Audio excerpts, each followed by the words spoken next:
2026년도가 밝았습니다. 새해에도 여러분 가정과 여러분 삶 가운데 하나님의 은혜와 복이 넘쳐나시기를 주임으로 축원합니다. 미가라는 이름은 하나님 같은 분이 누구인가라는 뜻입니다.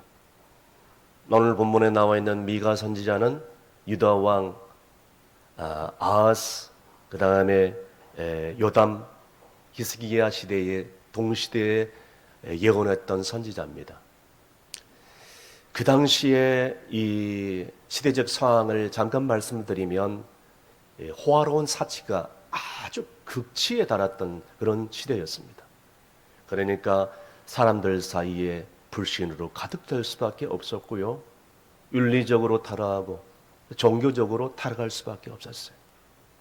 그러니까 쉽게 말씀드려서 영적인 진리가 사라지니까, 하나님 말씀을 순종하지 못하니까 도덕적으로 타락해요, 윤리적으로 썩어져 가요, 그리고 또 우상 숭배로 가득 차요. 영적인 어두운 시대가 도래할 수밖에 없었어요. 그때 미가 선지자는 일어섭니다.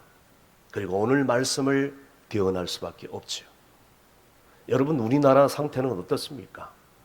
여러분이 알다시피 우리나라는 지금도 남과 북이 휴전된 상태, 둘로 나눠진 세계 유일하게 분단된 국가입니다. 그뿐이 아닙니다. OECD 국가 중에서 극단적인 선택으로 1위입니다. 저출산 국가 1위입니다. 저는 작년에 통계청의 결과에 의하면 하루에 극단적인 선택하는 사람들이 41명. 그러니까 오늘도 극단적인 선택하는 사람들이 있다는 것입니다. 그중에 노인들은 하루에 10명꼴로 극단적인 선택을 한다고 합니다. 젊은이들보다 몇 배나 더 많습니다. 오늘 이러한 시대를 바라보면서 오늘 우리는 어떻게 신앙생활을 해야 됩니까? 미가 선지자는 오늘도 외치고 있습니다. 여호와께로 돌아가자. 하나님께로 돌아가자. 여호와의 산에 올라가자.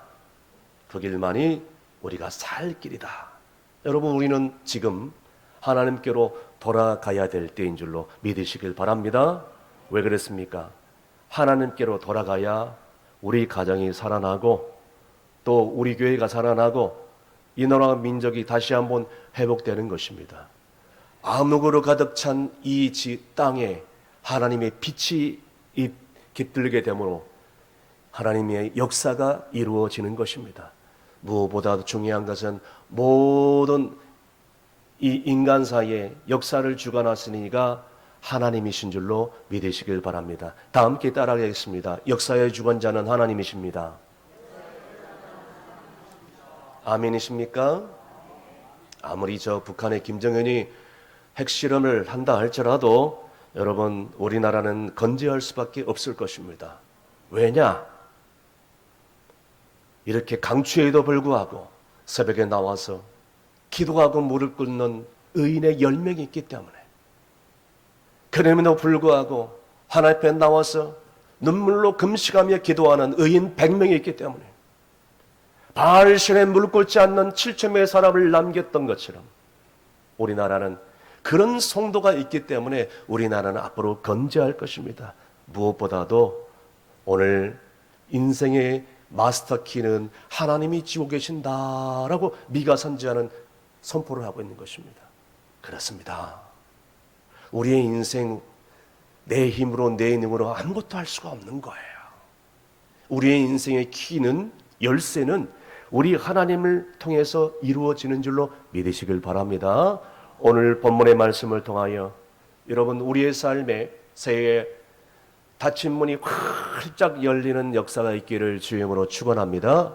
그렇다면 분열에서 화합을 이루고, 또 정죄에서 용서를 이루고, 상처에서 치유함을 이루기 위해서 오늘 이 미가 선지자가 뭐라고 선포하고 있습니까? 오늘 이 말씀을 받고 우리가 어떻게 새해에 살아야 될까요? 오늘 이 말씀의 첫 번째, 주님의 산에 오르라고 선포하고 있습니다. 오늘 본문 2절 말씀입니다. 다 함께 읽습니다. 곧 많은 이방 사람들이 가며 이르기를 오라 우리가 여호와의 산에 올라가서 야곱의 하나님의 전에 이르자 그가 그의 도를 가지고 우리에게 가르치실 것이니라. 우리가 그의 길로 행하리라 하리니 이는 율법이 시온에서부터 나올 것이요 여호와의 말씀이 예루살렘에서부터 나올 것임이라. 아멘. 여러분, 아무리 북한이 김정은이 핵을 가지고 우리나라를 위협한다 할지라도 여러분, 역사의 주관자는 하나님이십니다. 우리 인생의 마스터 키는 하나님이 쥐고 계시는 거예요. 여러분, 우리는 두려워할 필요가 없습니다. 오늘 미가 선지자는 그래서 뭐라고 선포하고 있습니까? 오라, 우리가 여호와의 산에 올라가자라고 지금 선포하고 있습니다. 여호와의 산에 올라가서 하나님 앞에 무릎을 꿇자라고 얘기하는 것입니다. 여러분, 미가 선지자만 이런 말씀했습니까? 구약시대 모든 선지자들이 동일한 말씀을 해주셨습니다.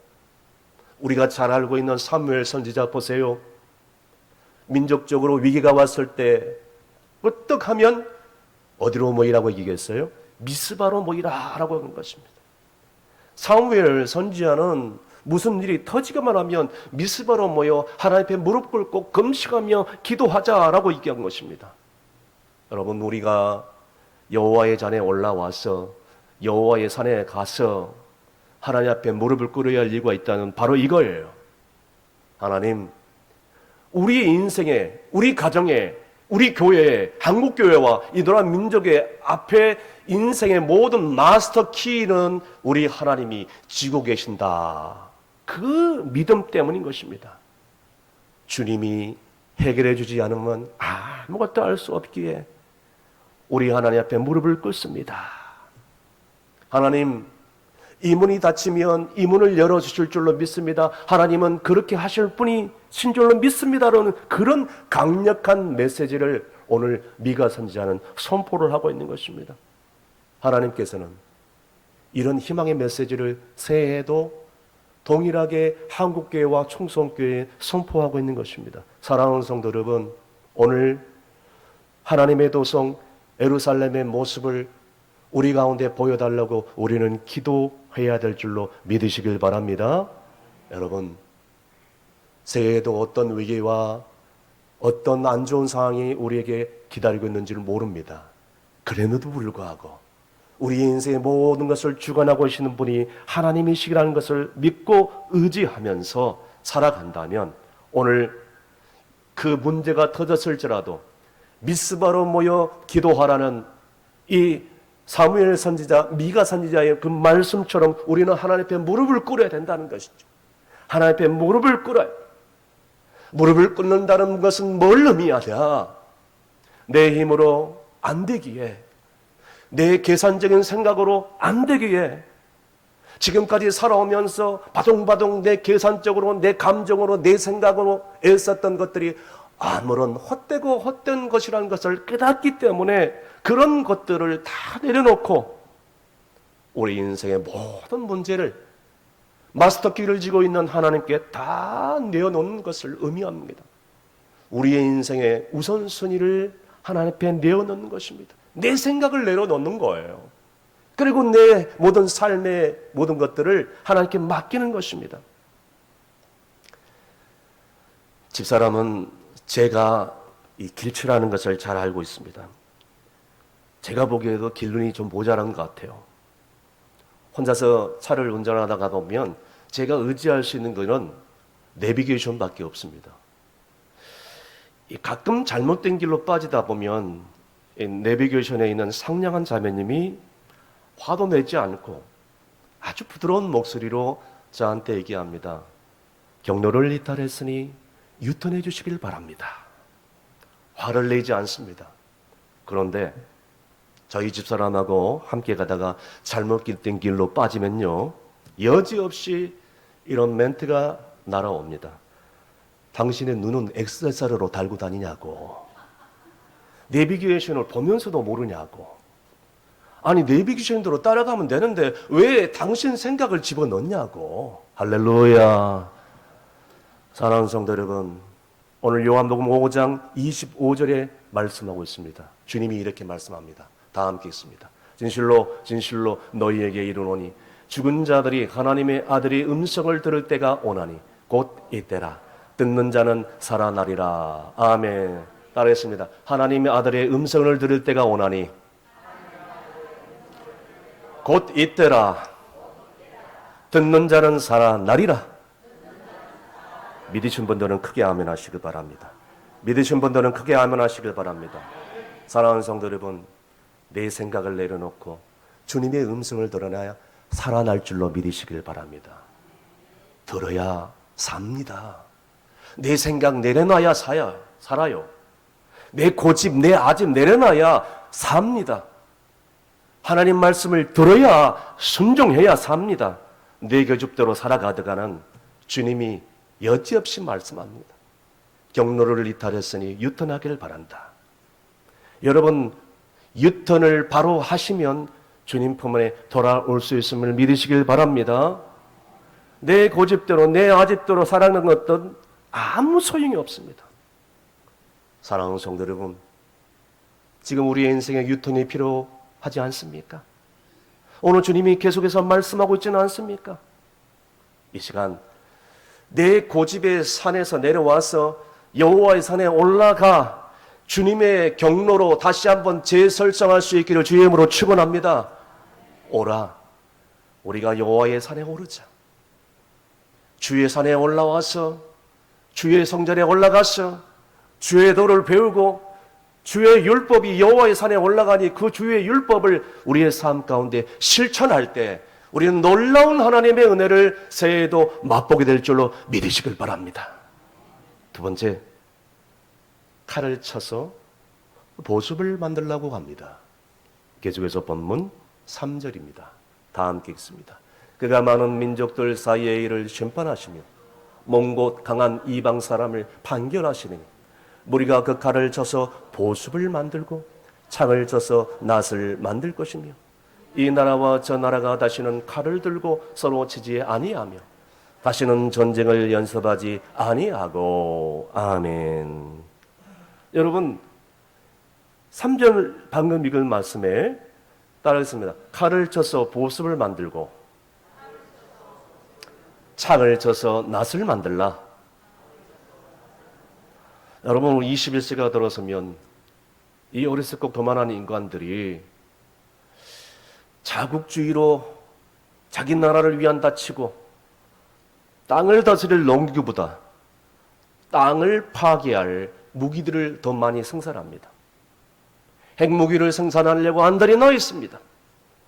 핵을 보호하려고 안달이 나 있어요. 이 어리석은 인간들이 이 칼과 창들을 더 많이 만들어낸다는 것이, 그런데 오늘 말씀해 보니까요, 희망적인 메시지가 있습니다. 세계 각 나라들이 농구기를 생산하고 경제를 이루할 도구들을 생산하고 백성들을 위한, 민족들을 위한, 국민들을 위한 복지 혜택을 위해야 되는데, 여러분, 칼과 창을 만드는데 더 많은 예산을 지금 쓰고 있다는 거예요. 그런데 그런 사람들도 그런 시대에 오늘 말씀에 나와 있는 것처럼 여호와의 산에 오르게 되면, 여호와의 전에 오르게 되면 전쟁은 물론이와 전쟁 연습도 다 하지 않을 것이라고 지금 선포를 하고 있는 것입니다. 다시 말씀드려서 핵 실험이라든가 핵 연습, 핵을 대비한 전쟁 연습도 하지 않게 된다는 얘기를 하고 있습니다. 사랑하는 성도 여러분, 소선지자의 메시지 가운데 유일하게 회복의 메시지로 마무리 짓고 있는 선지서가 바로 이 미가 선지자입니다. 전쟁하는데 사용했던 칼을 녹여 오늘 농사를 짓는 보습을 만들고 사람을 찔러 죽였던 그런 날카로운 칼, 창을 녹여가지고 농사 짓는 도구로 만든다. 다시 말씀드려서 전쟁 연습을 하지 않고 전쟁 두려움은 다 사라지는 샬롬, 평화의 나라, 평화의 가정, 평화의 도시로 만들 것이다 라고 지금 얘기하고 있는 것입니다. 사랑하는 성도 여러분, 여러분 냉정하게 한번 생각해 보십시다. 여러분, 지금 우리나라는 전쟁 휴전 상태에 있어요.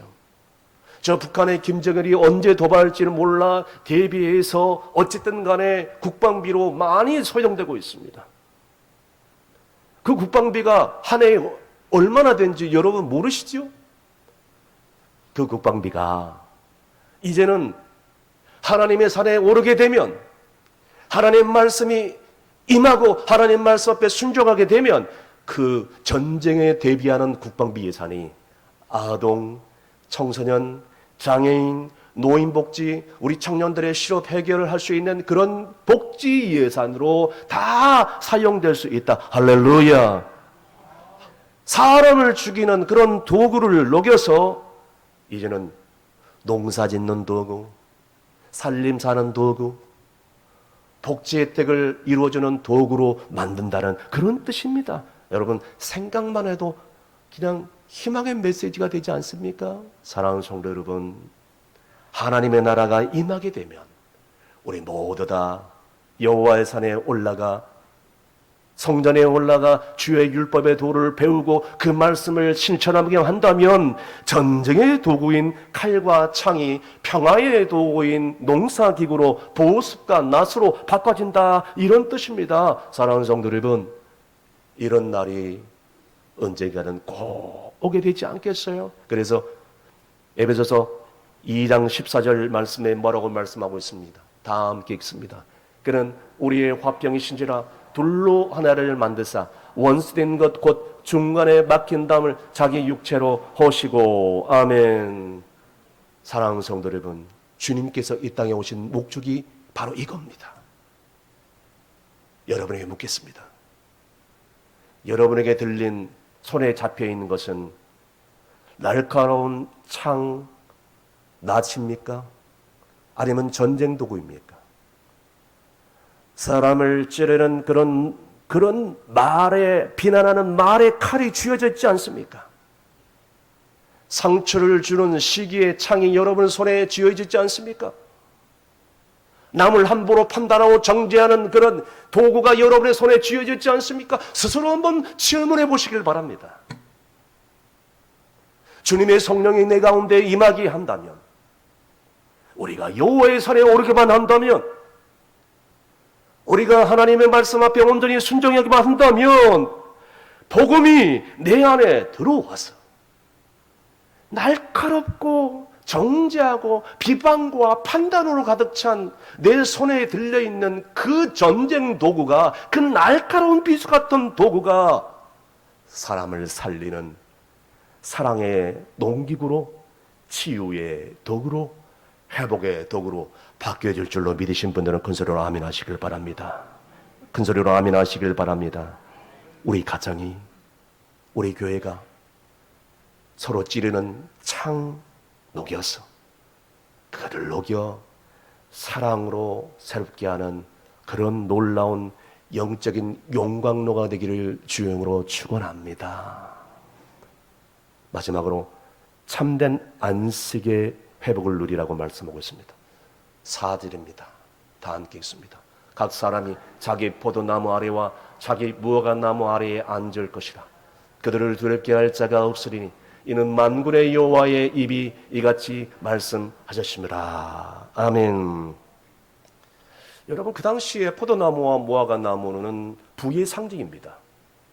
그러니까 남의 무화과나무와 남의 포도나무 아래에 앉는다는 것은 남의 것을 착취하거나 그리고 남의 것들을 더 많이 조금이라도 차지하겠다는 그런 사악한 욕심을 나타내고 있는 것입니다.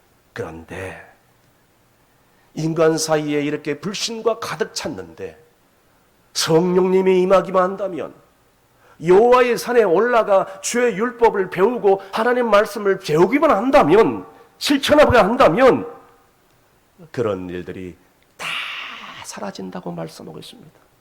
여러분, 각각 자기의 무화과나무 아래 평강을 누리게 되고요, 결론적으로 예루살렘은 우리가 살고 있는 가정과 교회와 이 지역사회와 이 나라 민족은 샬롬 평화의 성스러운 거룩한 도시가 되는 겁니다.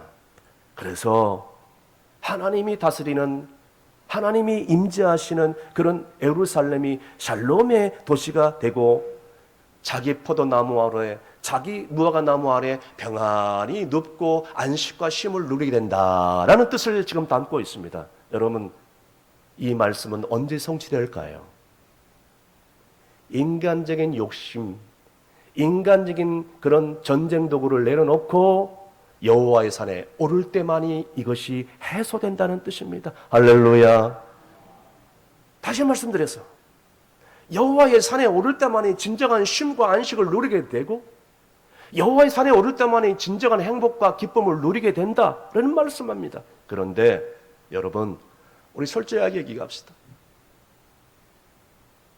여호와의 산에 올라야 되는 건 내가 알고 있는데 이 세상에 나를 유혹하는 산들이 얼마나 많이 있습니까? 쾌락의 상, 유흥의 상, 그리고 성적인 상, 물질적인 산, 기타 등등 여러 종류의 상들이 우리를 손짓하고 있습니다. 올라와. 주말에 여기에 올라와야 되지 않겠냐. 한 여집사님이 아무리 기도를 해도, 아무리 예수를 믿으라고 해도 교회를 나가지 않는 남편이 있었습니다. 아니, 그러니 가정에 기쁨이 있나요? 웃음이 있나요? 진정한 행복이 있습니까? 영적으로 피폐해질 수밖에 없는 거예요. 그런데도 불구하고 이 아내는 눈물로 기도합니다.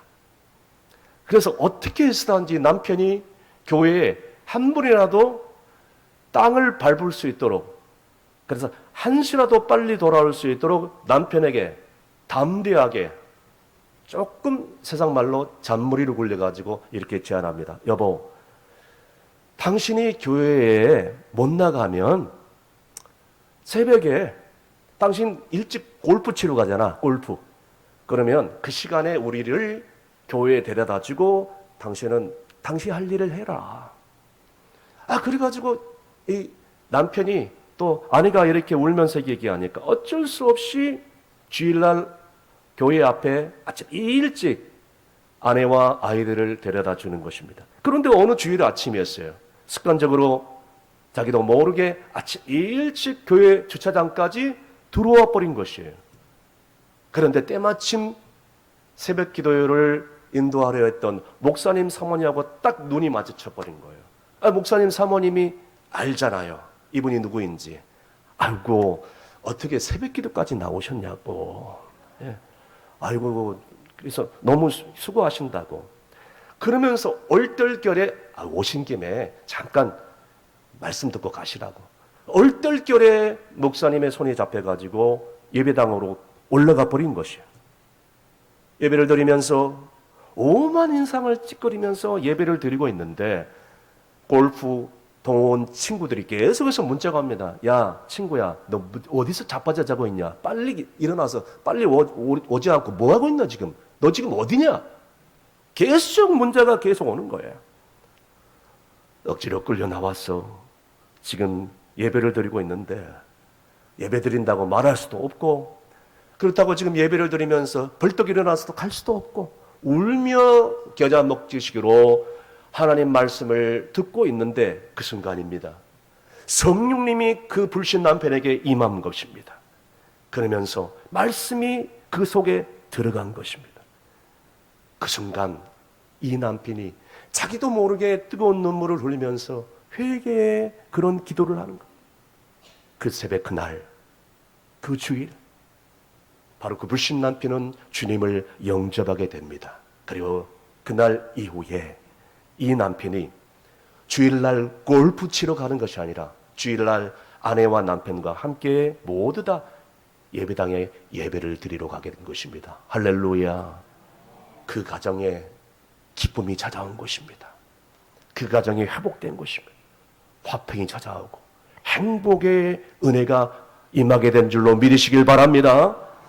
저는 이 간증을 듣고 내일 새벽부터 일찍 일어나서 더 주차장에 자리를 깔고 지켜볼까 하는 생각도 있습니다.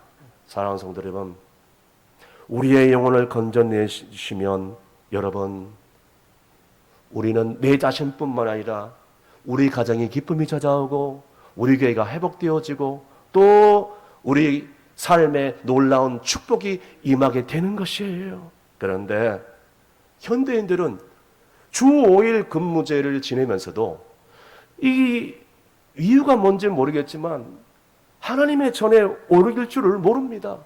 쉴 줄을 모릅니다. 왜냐하면 하나님의 산보다는 다른 산이 나를 유혹하거든요. 친구들이 자꾸 나를 유혹하거든요. 불신 가족들이 자꾸 나를 흔들게 되거든요. 쾌락의 산으로 올라가자, 유흥의 산으로 올라가자, 재미있는 산이 많이 있다, 주말에 뭐하냐? 교회 가지 말고 같이 가자. 사랑하는 성도 여러분, 하지만 성도들은 달라야 됩니다. 왜냐? 세상에 줄 수 없는 여호와의 산에 오를 때에 맛볼 수 있는 평안이 우리 가운데 임하게 될 줄로 믿으시길 바랍니다. 5절 다 함께 읽습니다. 본문 5절, 만민이 각각 자기의 신의 이름을 의지하여 행하되 오직 우리는 우리 하나님 여호와의 이름을 의지하여 영원히 행하리로다. 아멘. 여호와의 산에 올라가자. 그리고 여호와의 성전에 올라가서 여호와의 율법이 그곳에 나오니 우리가 주의 도를 배우고 그 주의 말씀을 배웠으면 그 말씀을 실천하자. 하나님을 의지하고 그 하나님 말씀을 실천할 때 그 도시가, 그 가정이, 그 교회가 성스러운 거룩한 도시, 거룩한 가정, 거룩한 교회로 완전히 바꿔졌다. 우리가 살고 있는 이 부산 땅, 우상 숭배로 가득한 땅이라 할지라도 하나님의 성령이 임하고 우리가 변화되고 우리의 삶이 바꿔진다면 우리를 통해서 우리 가정이, 우리 교회가, 이 모라 지역이, 이 사상구가, 이 부산 땅이 거룩한 성스러운 곳으로 변하게 될 줄로 믿으시길 바랍니다. 물이 바다를 덮음같이 여호와의 영광이 임하게 되는 것입니다. 이 이스라엘 대사가 일본에서 직무를 마치고 우리나라의 대사로 부임할 이후에 이 이스라엘 대사가 이런 말을 한 적이 있습니다. 이 대한민국 코리아는 어쩌면 우리나라 이스라엘과 어쩌면 이렇게 비슷하게 닮아 있습니까? 저는 그것이 맞는 대답이라고 생각합니다. 그도 그럴 것이죠. 사랑하는 성도 여러분, 우리나라는 베드로전서 2장 9절 말씀에 너는 택한 족속이요 왕같은 제사장이요 거룩한 나라요 하나님의 소유된 백성으로 우리나라를 택해서 불러서 전 세계 두 번째로 선교사를 많이 파송한 나라고 하나님의 은혜를 우리가 많이 받은 나라 아니겠습니까? 이 땅에 많은 종들이 정말 오셔가지고 서양 선교사님, 언더우드 아펠절러 선교사님 분들이 오셔가지고 이 척박한 조선 땅에 말씀의 복음을 씨앗을 뿌려서서 하나님의 놀라운 나라가 확장되고 우리가 그 복음을 듣고 오늘 이 자리에 있어서 어두운 데에 불러내어 그분의 귀한 빛에 들어가 계신 이의 덕을 산전하게 하기 위하심이라. 할렐루야. 우리를 불러낸 거예요. 누구를 통해서? 우리 신앙의 선조들을 통해서.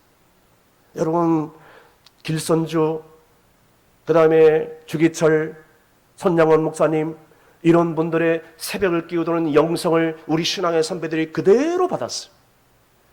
그래서 그 신앙의 선배들의 영성을 이어받아서 오늘 우리 한국교회가 이렇게 부흥되고 발전되었어요. 사랑하는 성도 여러분, 오늘 이 새벽 기도의 영성, 이 주일 성수의 영성, 하나님 말씀 앞에 온전히 순종하겠다는 이 영성의 바톤을 이어받아서 우리가 살아간다면 여러분, 우리도 우리의 인생, 우리의 민족 하나님이 반드시 그냥 내버려 둘지 않는 줄로 믿으신 분들은 큰 소리로 아멘 하시길 바랍니다. 주님께서 말씀합니다. 수고하고 무거운 짐진 자들아 다 내게로 오라. 내가 너희를 쉬게 하리라. 어느 때까지 남의 떡이 커 보인다고 비교하면서 열등감에 쌓여 살겠습니까? 이제는 주님이 내게 주시는 평안과 은혜를 맛보면서 누리십시오. 우리가 여호와의 산에 올라가 하나님의 성전에 들려주시는 그 주의 도를 배우고 그 주의 말씀을 우리의 삶 가운데 실천하면 여러분 그것이 그 삶의 일터가 그 가정이 그의 삶의 인생이 바로 천국인 줄로 믿으시길 바랍니다. 말씀의 결론을 내립니다. 1907년에 평양에 일어났던 붕의 불길은 멀리 있는 게 아닙니다. 사랑하는 성도 여러분, 오늘 새 이 예배의 자리에 나와 무릎 꿇는 우리를 통해서 여러분 우리 가정과 또 우리 교회와 이 나라와 민족과 대한민국이 여러분 정결케 되어지며 하나 되어지며 거룩한 땅으로 여호와의 영광이 가득하게 될 줄로 믿습니다. 주님이 말씀합니다. 오라 우리가 여호와의 산에 올라가자. 그리고 여호와의 성전에 올라가서 주의 도를 배우고 이는 주의 율법이 시온산의 이름이라. 오늘 그 말씀을 듣고 그 가르침을 받아들이며 그 말씀을 순종하는 자에게 놀라운 하나님의 은혜가 넘칠 수 있는 새해가 되시기를 주임으로 축원합니다. 기도하시겠습니다. 역사의 주관자가 되신 하나님 아버지, 오늘 미가 선지자의 외침을 통해서 우리의 인생의 마스터키가 우리 손에 있는 것이 아니라 주님 손에 있음을 깨닫게 해주니 감사합니다. 그런데 지금까지 살아오면서 하나님의 산에 오르기보다는 세상의 산에 올라가서 방황했던 삶을 살았던 것을 이 시간에 고백합니다. 주여, 이제는 주님의 산에 올라가게 하여 주옵소서. 세상의 방법과 내 고집을 내려놓고 여호와의 산에 올라와 하나님 먼저 예배의 자리에 무릎 꿇고 막힌 담을 무너지는 역사를 목도하게 하여 주옵소서. 칼을 쳐서 보습을 만들게 하여 주시고 내 안에 남을 찌르는 날카로운 말과 미움의 창을 거둬주시고 이제는 서로를 살리고 위로하는 사랑의 도구로 우리를 사용하여 주시옵소서. 세상의 비교와 탐욕에서 벗어나 주님이 내게 주신 무화과 나무 아래 감사와 평강을 누리는 믿음의 부유한 자가 되기를 원합니다. 무엇보다도 분단된 이 나라와 민족을 긍휼히 여주시고 우리 교회와 성도들의 심령 속에 다시 한번 뜨거운 기도와 불길이 타오르게 도와주시옵소서. 그래서 새해에 걷는 모든 발걸음 여호와의 이름이 함께하는 복된 걸음 되게 해 주옵소서. 예수님의 이름으로 기도합나이다. 아멘.